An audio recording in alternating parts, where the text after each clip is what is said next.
أعوذ بالله من الشيطان الرجيم قل أنفقوا طوعا أو كرها لن يتقبل منكم إنكم كنتم قوما فاسقين۔ کہو تم خوشی سے خرچ کرو یا ناگواری کے ساتھ، تمہارا انفاق قبول نہیں کیا جائے گا کیونکہ تم فاسق لوگ ہو۔ یہ سورۃ توبہ کی 53 نمبر کی آیت ہے۔ اس سے پہلے سے منافقین کی نافرمانیوں اور بدعمالیوں کا تذکرہ چل رہا تھا۔ ان آیتوں میں بھی انہی کی بدعمالیوں کا تذکرہ ہے کہ وہ جو خرچ کرتے ہیں، وہ خرچ کرنا اور نہ کرنا دونوں برابر ہے فرمایا گیا، کیونکہ ان کے پاس ایمان تو ہے نہیں، چاہے وہ اپنی مرضی سے خرچ کریں، لیکن ایمان نہ ہونے کی وجہ سے ان کا خرچ اللہ کے ہاں قبول نہیں کیا جائے گا، کیونکہ کسی بھی عمل کی قبولیت کے لیے سب سے بنیادی وجہ یہی ہے کہ ایمان کا ہونا۔ تو لہذا ان کے پاس ایمان نہیں ہے، اس لیے ان کا مال اللہ کے پاس قابل قبول نہیں ہے۔ اور دوسری بات یہ ہے کہ وہ انتہائی میں خوشی سے خرچ نہیں کرتے بلکہ ناگواری کے ساتھ خرچ کرتے ہیں، لوگوں کو دکھانے کے لیے۔ تو یہ بھی بڑی وجہ ہے ان کے مقبول ہونے کی۔ وَمَا مَنَعَهُمْ أَن تُقْبَلَ مِنْهُمْ نَفَقَاتُهُمْ إِلَّا أَنَّهُمْ كَفَرُوا بِاللَّهِ وَبِرَسُولِهِ وَلَا يَأْتُونَ الصَّلَاةَ إِلَّا وَهُمْ كُسَالَىٰ وَلَا يُنْفِقُونَ إِلَّا وَهُمْ كَارِهُونَ۔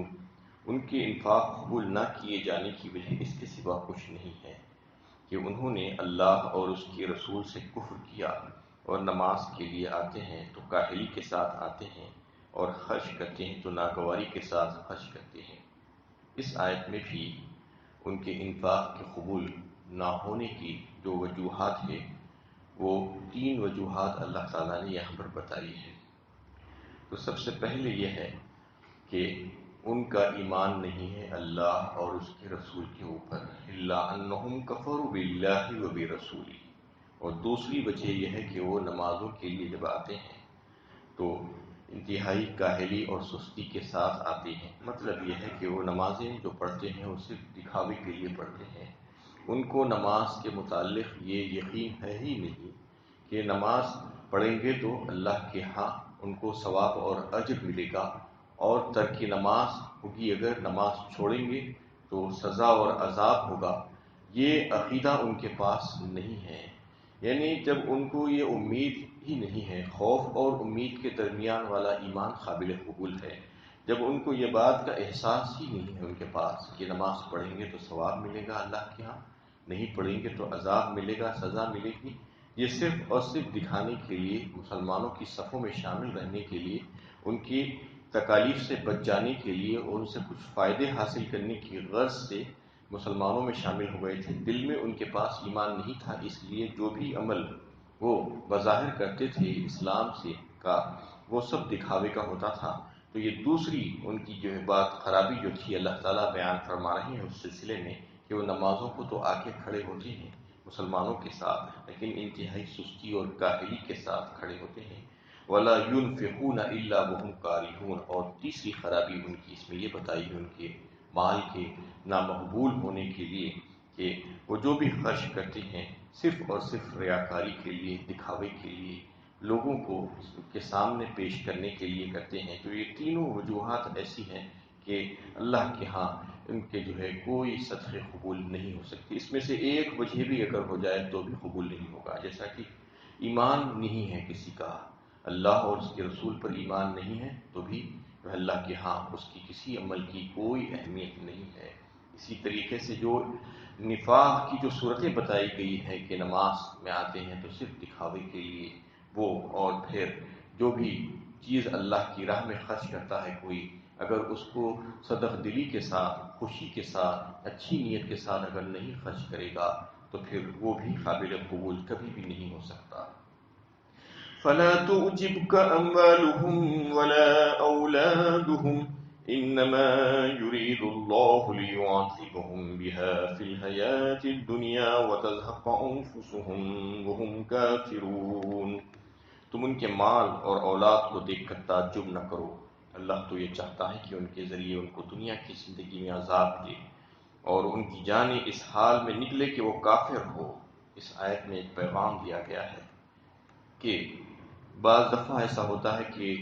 ان کی زرخ برخ، ان کا مال اور ان کی اولاد اور ان کی دنیا کی جو رونقیں ہیں وہ دیکھ کر مومن بندوں کو حیرت اور تعجب ہوتا ہے کہ آخر یہ مردود اور اللہ کے نافرمان باغی اور غداروں کو ایسے کیسے اللہ کی نعمتیں مل رہی ہیں۔ تو اس میں اللہ تعالیٰ ان کے اس سوال کا جواب دے رہے ہیں، اس بات کو واضح فرما رہے ہیں کہ یہ جو مال اور اولاد اور دیگر جو چیزیں ان کو جو دی گئی ہے وہ نعمت نہیں ہے بلکہ ایک عذاب کی شکل ہے، اس وجہ سے کہ ایمان کے بغیر کوئی نعمت نہیں ہو سکتی۔ نعمت تو جب ہی ہوگی جب شکر گزاری انسان کے پاس ہوگی۔ کسی اللہ تعالیٰ کی عطائیں تو دنیا میں چل رہی ہے، سب کے اوپر چل رہی ہے۔ یہ دنیا جو ہے دار العمل ہے، دار الجزا نہیں ہے۔ یہاں پر ایسا نہیں ہے کہ کوئی اچھا کام کرے تو اس کو نعمت ملے گی اور اگر کوئی برا کام اور نافرمانی کرے گا تو اس سے وہ نعمت چھن جائے گی، ایسا نہیں ہوتا ہے۔ اس لیے کہ اللہ تعالیٰ کی صفت رحمانیت کا ظہور اس دنیا میں چل رہا ہے، سب کو مل رہا ہے، سب کے ساتھ جو ہے نوازشیں ہو رہی ہے۔ بسا اوقات تو ایسا دیکھنے میں آتا ہے کہ فرمانبرداروں سے زیادہ نافرمانوں اور باغیوں اور غداروں کو دے دیا جاتا ہے۔ اس کا مطلب یہ نہیں کہ اللہ تعالیٰ کے محبوب بندے ہیں وہ، اللہ تعالیٰ ان کو پسند فرماتے ہیں، نہیں، بلکہ دنیا میں تو ایک چھوٹ ہے، یہ تو دار العمل ہے، یہاں پر کام کرنے کے لیے بھیجا گیا ہے۔ دار الجزا میں جب پہنچیں گے آخرت میں تو وہاں پر ایک روٹی کا ٹکڑا، ایک پانی کا قطرہ نہیں ملے گا نافرمانوں اور باغیوں اور غداروں کو، کیونکہ یہاں پر سب کچھ ملتا ہوا نظر آتا ہے، اس لیے لوگ دیکھ کر ان کو پریشان ہوتے ہیں۔ اس میں اس سوال کا جواب دے دیا گیا اور ان کی شک و شبے کو دور کر دیا گیا کہ تم ایسا مت سمجھو، وَلَا تَمُدَّنَّ عَيْنِكَ إِلَىٰ مَا مَتَّعْنَا بِهِ أَزْوَاجًا مِّنْهُمْ زَهْرَةَ الْحَيَاةِ الدُّنْيَا لِنَفْتِنَهُمْ فِيهِ فرمایا سورہ طٰہٰ 16ویں پارے میں، یعنی تم ان کی طرف نظر مت کرو جن کو ہم نے حیات دنیا اور رونق دنیا کی جو ہے بہت کچھ دے کر رکھی ہے، یہاں کی آرائش ہے، یہ دکھاوا ہے، اس کی طرف تم نظر مت کرو، کیونکہ یہ ان کی آزمائش کے لیے دیا گیا ہے کہ وہ یہ تمام چیزیں لینے کے بعد اللہ تعالیٰ کے ساتھ کیا معاملہ کرتے ہیں دیکھا جاتا ہے۔ أَيَحْسَبُونَ أَنَّمَا نُمِدُّهُم بِهِ مِن مَّالٍ وَبَنِينَ نُسَارِعُ لَهُمْ فِي الْخَيْرَاتِ بَل لَّا يَشْعُرُونَ فرمایا سورہ مومنون 18ویں پارے میں۔ کیا وہ یہ سمجھ رہے ہیں کہ ہم ان کو مال اور بیٹوں سے مدد کرنے میں جلدی کر رہے ہیں؟ نہیں، ایسا نہیں ہے، بلکہ وہ اس کا شعور نہیں رکھتے، یعنی ان کو سب کچھ دے دیا جاتا ہے، مال ہے، اولاد ہے، دنیا کی زینت ہے اور دنیا کی رونق ہے، دنیا کی جتنی چیزیں ہیں وہ دے دی جاتی ہیں، تو لوگ یہ سمجھ رہے ہیں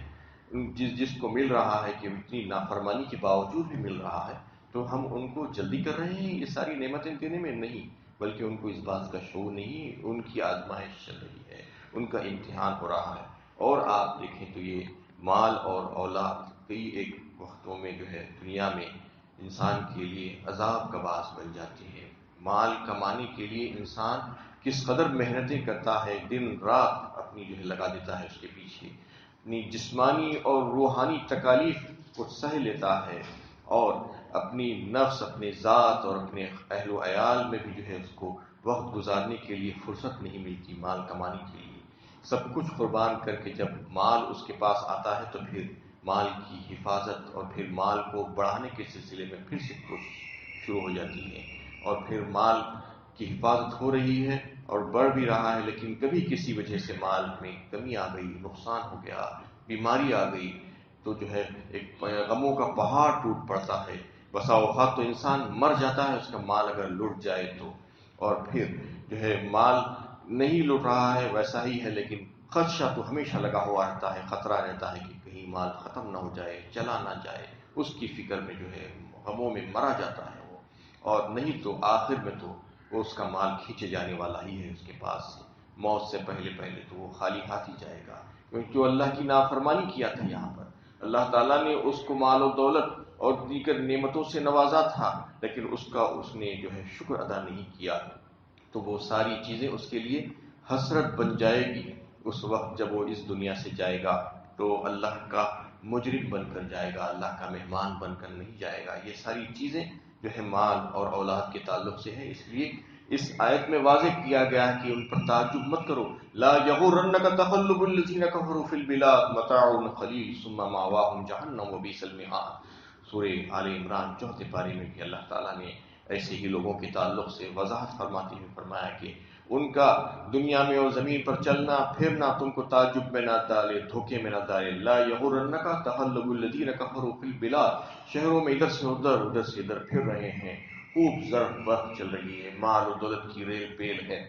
یہ کچھ ہی دنوں کے لیے ہے۔ متاع قلیل ثم مأواہم جہنم، پھر ان کا ٹھکانہ جہنم ہی ہے، وہ بہت ہی برا ٹھکانہ ہے۔ تو یہ جو چیزیں دنیا میں دی جاتی ہے وہ صرف اور صرف آزمائش کے لیے دی جاتی ہیں، لیکن بیوقوف انسان جو سامان راحت ہے اس کو راحت سمجھ لیتا ہے، کہ یہ سامان راحت ہے، راحت کوئی خرید نہیں سکتا، سامان راحت خرید سکتا ہے، نیند کوئی خرید نہیں سکتا، نیند لانے کے لیے بستر خرید سکتا ہے۔ اس لیے جو ہے اس پر زیادہ بھروسہ نہیں کرنا چاہیے۔ جو دنیا کی چیزیں ہیں اس میں اللہ تعالیٰ نے اس کو واضح فرما دیا کہ یہ ساری چیزیں انسان کے لیے جو ہے بسا اوقات تکلیف دہ بھی بن سکتی ہے، کیونکہ ایسی صورتحال ہوئی ہے۔ منافقین میں سے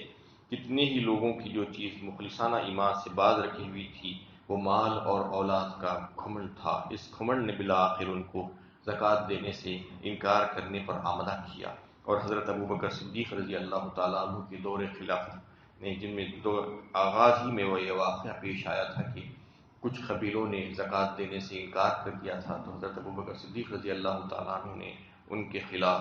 جہاد کیا، ان سے زکوٰۃ کی وصولیابی کے لیے، اور کہا کہ کوئی اگر نماز اور زکوٰۃ میں فرق کرتا ہے تو میں اس سے لڑوں گا، میں اس کو مسلمان نہیں سمجھتا۔ جو بھی رسول اللہ صلی اللہ علیہ وسلم کے دور میں جو ہے جو زکوٰۃ دیا کرتا تھا، اگر اس میں سے ایک رسی بھی کم دے گا تو میں اس کو وصول کر کے رہوں گا۔ چنانچہ مدینے کے اطراف میں ابد زبان قبیلوں کے خلاف فوجی کارروائی کی گئی۔ اس طرح دنیا ہی میں ان کو اپنے گھمنڈ کی سزا ملی اور کفر کی حالت میں دنیا سے رخصت ہوئے، جیسا کہ اس آیت میں بتایا گیا ہے کہ انما یرید اللہ لیعذبہم بہا فی الحیاۃ الدنیا وتزہق انفسہم کافرون، یعنی ان کی جانیں ایسی ہی حالت میں نکلتی ہے کہ وہ کافر ہوں، یعنی جب وہ اللہ تعالیٰ کی نعمتوں کو نعمت نہیں سمجھتے، شکر ادا نہیں کرتے اس کو جو ہے اس کی ناقدری کرتے ہیں، تو پھر اللہ تعالیٰ بھی جو ہے ان کو ایسے ہی چھوڑ دیتا ہے، اور ان کی موت بھی جو ہے ایسی ہی نافرمانی کی حالت میں ہوتی ہے۔ اللہ تعالیٰ سے دعا ہے کہ اللہ تعالیٰ ہمیں اپنا صحیح فرما بردار مسلم مطیع بندہ بنا دے۔